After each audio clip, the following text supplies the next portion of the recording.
Sa mundo ng OPM, malungkot na inanunsyo ng bandang December Avenue ang pag-alis sa kanila ng bassist na si Don Gregorio.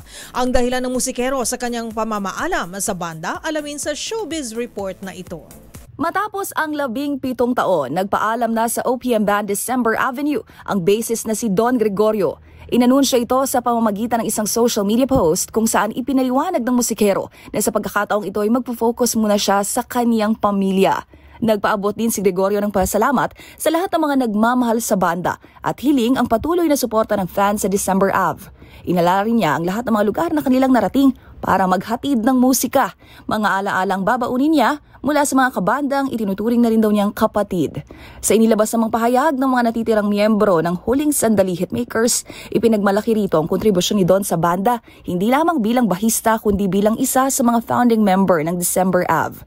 At bagamat mahirap daw na hindi na ito makakasama sa kanilang pagtugtog, nauunawaan nilang desisyon ni Don na maging full-time dad.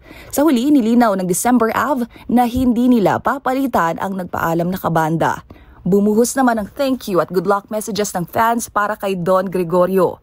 Ilan sa mga pinasikat na kanta ng December Avenue ay Dahan, Sa Ngalan ng Pag-ibig at Kung Di Rin Lang Ikaw na OST ng blockbuster movie Hello Love Goodbye.